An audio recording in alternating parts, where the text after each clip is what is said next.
25,000 things are happening at the exact same time. Ladies and gentlemen, viral.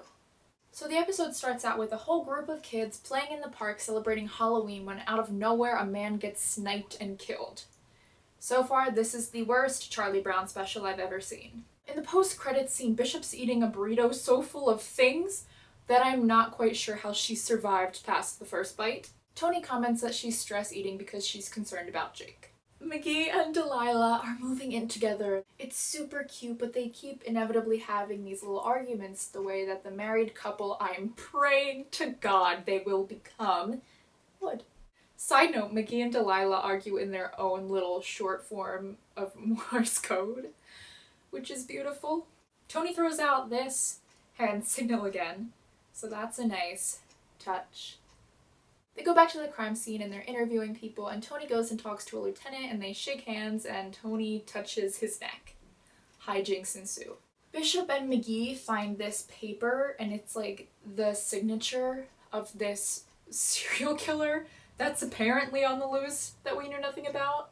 So now they're on the hunt for the tri-state sniper. This man is probably angry because he got the worst serial killer name.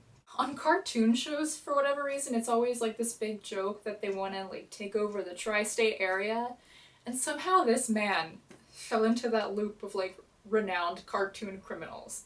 Tony goes through McGee's old stuff and they mention Sarah McGee, and I'm still waiting. I will never stop waiting for your return, my love. I'm so glad she got mentioned though. And it turns out McGee was like this amazing tap dancer when he was a child, and he's completely owning it. He's so proud. He's not gonna let anyone rain on his parade today. I love to see mature McGee just like stand up for himself and be proud of himself. I'm just so proud of him. Like, I'm ready to start like a Rudy-esque chant for McGee at the end of every scene. Gibbs walks in and knows exactly what's happening in every single person's life because he's omnipotent. Gibbs comes in and calls McGee like tap dancing Tim or something, which totally sounds like a superhero I would have been in love with when I was like 7 years old. The guy that sniped Meyer in the beginning was a copycat killer. Turns out the sailor had killed herself a couple of days beforehand, mostly because of these pictures that Meyer had leaked of her being romantic with another female sailor. On an investigation, McGee and DiNozzo reference Deep Six, which, speaking of things that need to make a comeback, between Sarah McGee and Deep Six, it's like Throwback Thursday over here. A lieutenant tips off the two of them that he saw the other woman involved in the pictures threaten Meyer the other day, and that she totally would have like murdered him right out in the open if he hadn't stepped in. Delilah and Bishop and Abby are all in a room together and they call themselves the Dream Team, and it's a beautiful moment. Bishop also finds out that Jake could have been in a hotel that was just blown up.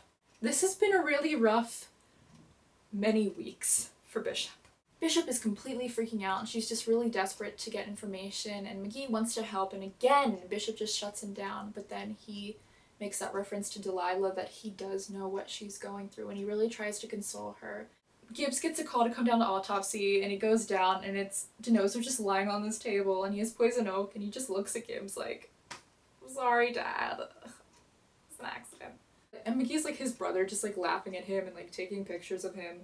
Bishop talks about this cute little tradition that she had with Jake where they would say like, bye pumpkin pie and like, see you soon macaroon, and I can only imagine the culinary wonderland that is Bishop and Jake's household. Bishop finds out that Jake is okay, and I'm just glad that Clark Kent is alright to save the city for another day. They found out that actually Meyer just took the blame for the pictures and never actually did it, and that whoever had killed him because he knew that Meyer was about to come clean and reveal who actually released the videos and who actually filmed it. It turns out that the person who actually did it was also very misogynistic and didn't like taking orders from women.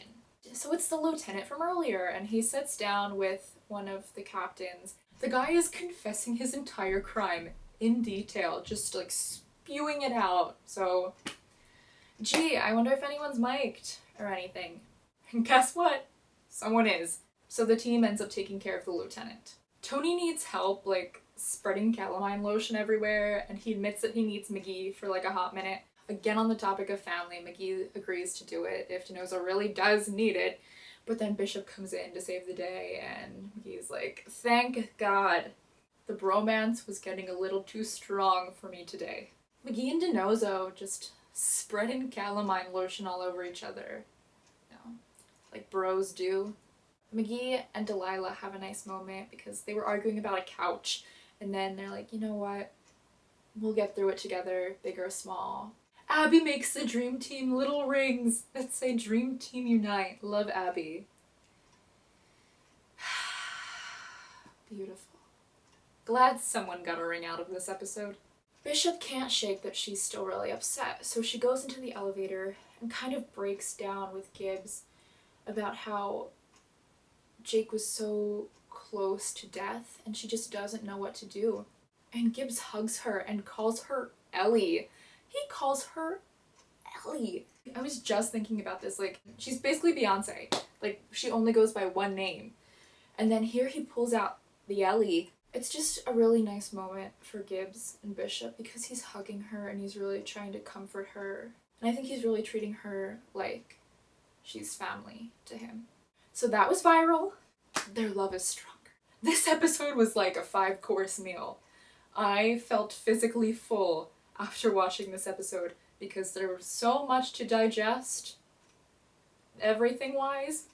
I think it showed a lot of good character stuff, which was great. You know, McGee was saying stuff like, we'll always be there for you. This was like a more light episode for Tony this season. It's so strange because you never know which side of Tony you're gonna see for any given episode. Like, one episode he's the class clown, one episode he is questioning his existence. Like, it's always just such, like, a crapshoot. But I do think it's nice to see both sides of him. I did really like Gibbs comforting Bishop. I'm very interested to see what this Jake Bishop storyline will lead to because I originally thought it was just going to be, like, a one-off, like, we'll talk about it and then she'll move on. But it's been pretty continuous throughout the episodes. And at one point, I thought they were going to be like, she's pregnant because they were talking about, like, food. And then when she was really quiet in the elevator with Gibbs, I kind of, for a hot second, thought that's where they were going and thought it was about to get real fast. So I really don't know where they're going with it. But leave me any thoughts and theories you have in the comments below. I'd love to read them. I will see you guys for the spoilers and theories video for 16 years.